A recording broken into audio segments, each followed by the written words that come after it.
그건 되게 정보네요. 환자분들이 그냥 설마 되겠어고 안 하실 것 같아요. 저도요. 좋아지지 않을 것 같은 느낌이요. 상당히 개선이 되고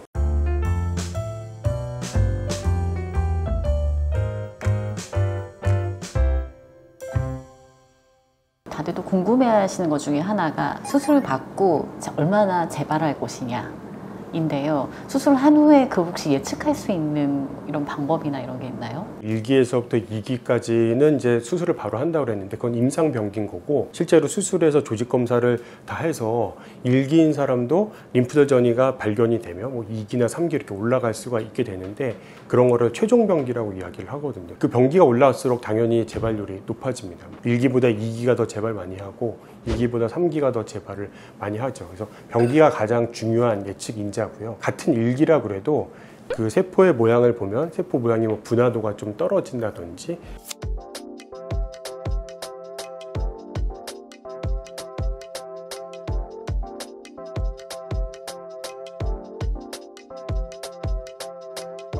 아니면은 암덩어리가 혈관으로 침범이 있다든지 그런 식으로 암의 형태를 보고 좀 더 재발률이 높겠다, 이제 그렇게 예측을 할 수는 있습니다. 또 폐암 수술하면 가장 많이 떠오르는 게 모계 수술 자국이라고 해야 되나요? 그런 거 보면 또 걱정 많이 되실 것 같아요.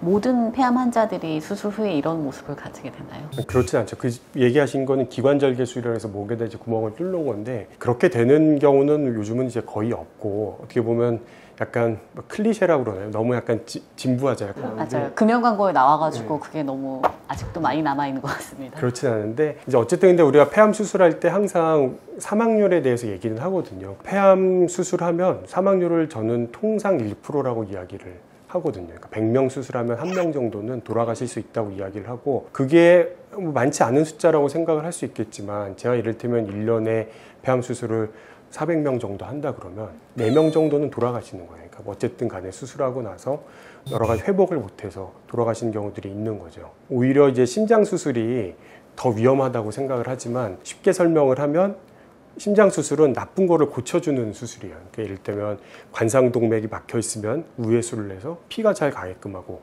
엔진이 고장나면 엔진을 고쳐주는 건데, 폐암 같은 경우는 그게 아니라 폐를 떼어내는 거잖아요.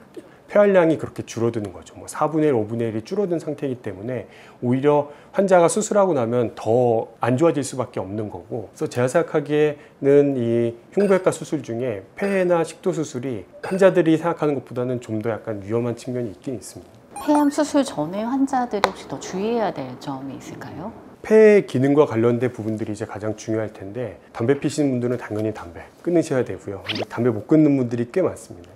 끊어야 되고, 수술 날짜가 잡히면 당연히 감기나 그런 거 안 걸리도록 조심을 하셔야 될 거고, 수술 전에 미리 운동을 열심히 해서 어느 정도 폐활량이 막 늘어나진 않는다 그래도 기능적으로 좀 이렇게 개선이 돼 있는 게 가장 중요할 것 같습니다.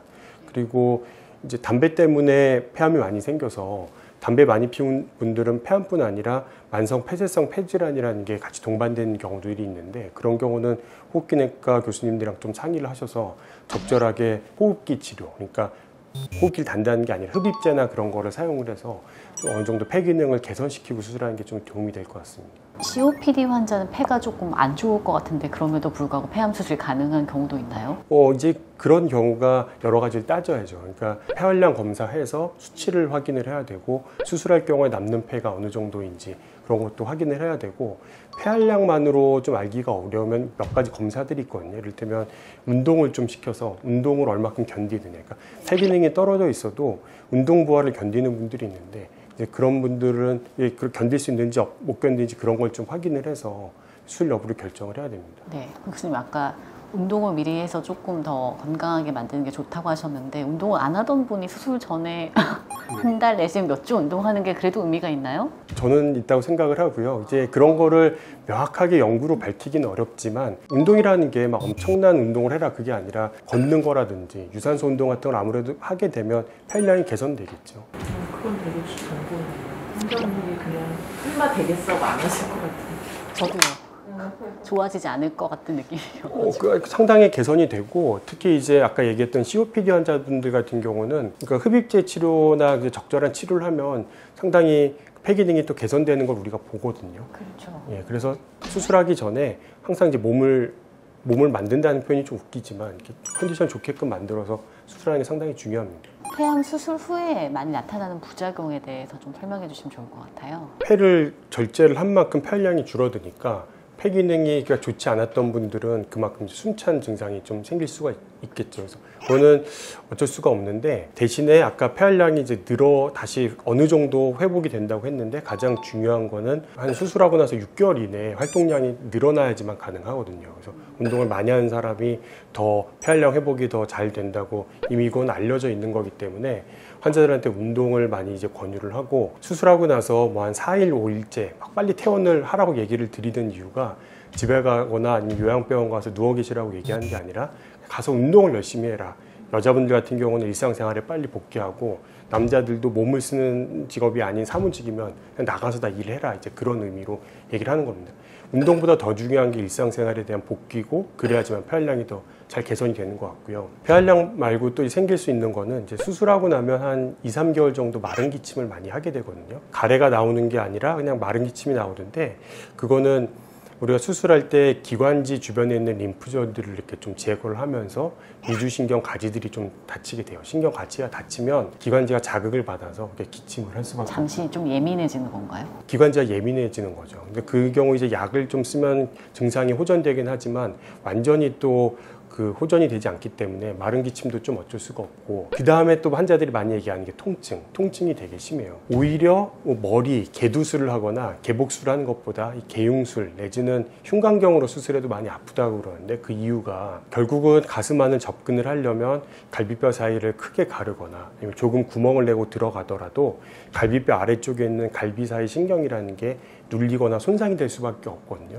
그러면 지속적으로 그 신경이 손상됐기 때문에 통증이 생길 수밖에 없고요. 일종의 이제 신경통 같은 게 생기는 건데, 처음에 몇 개월간은 좀 심하고, 그게 오래가는 분들은 수술한 지 뭐 6년, 7년 지나셔도 여전히 계속 아프다고 하세요. 근데 그것도 어쩔 수가 없습니다. 환자들이 체감하는 이제 가장 큰 후유증이라고 얘기를 하면, 아까 얘기했듯이 숨찬 거나 기침, 통증 이런 게 좀 있을 것 같아요. 그거 말고 생길 수 있는 합병증은 정말 많죠. 뭐 책 한 권으로도 다 설명하기가 어렵기 때문에, 그런 문제들이 치명적인 문제가 안 생겼을 경우는 이렇게 3가지 정도 문제가 된다. 보통 그러면 이 3가지 증상은 6개월 정도면 많이 좋아지나요? 특별한 경우가 아니라면? 예, 그렇죠. 많이 좋아지지만 얘기 드렸듯이 기관지가 과민해서 기침이 나오는 것도 어느 정도 남을 수 있고, 아픈 것도 이제 어느 정도 남을 수도 있어요. 그리고 숨찬 거는 회복이 돼서 내가 일상생활하거나 운동하는데 크게 문제가 안 된 정도로 이렇게 회복이 된다면 상관이 없는데, 폐 기능이 정말 이제 턱걸이 하듯이 별로 좋지 않았던 분들은 수술을 하고 나면 숨찬 것도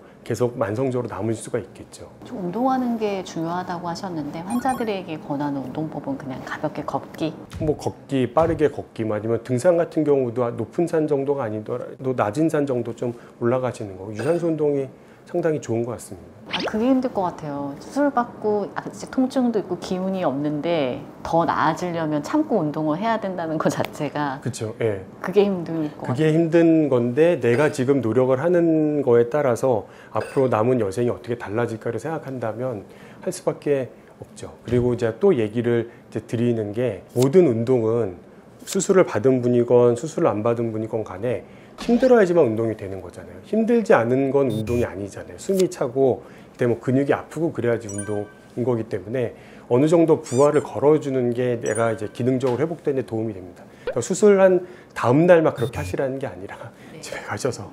예. 그 운동법 외에 환자들이 수술 받은 후에 조금 더 관리에 신경 써야 될 부분은 어떤 게 있을까요? 식사나 이런 것도 그냥 예, 건강하게, 건강하게. 평소처럼. 예. 그래서 이제 먹는 거에 대한 얘기를 항상 많이 하는데, 모든 의사들이 비슷하게 얘기할 것 같습니다. 어떤 음식이 뭐 폐암에 좋습니까? 그러면 그런 음식은 이제 존재하지 않고요. 만약에 어떤 음식이 정말 특정 암에 좋다 그러면 제약회사에서 그런 거를 성분을 밝혀내서 약으로 만들었을 것 같아요. 그런 건 존재하지 않고, 결국은 과일, 채소 골고루 먹고, 그리고 고단백 음식 먹고, 그 균형 잡힌 식사를 하는 게 중요하다고 얘기를 하지, 특별히 어떤 음식이 좋고 그런 건 없고요. 가장 저희가 이제 하면 안 좋다고 얘기를 하는 게, 한약이나 건강보조식품, 그런 거는 대부분이 이제 먹지 말라고 그래요. 실제로 그게 도움이 되지도 않으면서 다른 문제를 일으키는 경우들이 많거든요. 예를 들면 뭐 간독성이나 그런 게 유발되는 경우가 있어서 실제로 제 환자 중에 수술하고 나서 아는 분이 산에서 인삼을 캤다고 그거를 이렇게 산삼이군요. 예, 산삼인지 뭔지는 잘 모르지만 그런 걸 드시고서 이제 간부전에 걸리셔서 이제 돌아가신 분도 있거든요. 그래서 절대 그런 거 뭔지 모르는 거 드시거나 뭐 그런 거 드시면 안 됩니다. 그냥 평소처럼 드시고 평소보다는 좀 더 운동하고 예, 그렇죠. 예. 처음에 말씀하신 것처럼 담배를 끊고. 네, 담배는 당연히 끊어야 되고 그리고 이제 술하고 폐암과 관련이 크게 없다고 알고 계시지만 폐암 수술 후에 또 알코올 섭취를 하면 재발률이 올라간다는 얘기가 있기 때문에 되도록이면 안 드시는 게 좋고 그렇다고 뭐 반주 정도까지는 제가 뭐라고 할 수는 없겠지만 안 드시는 게 좋습니다.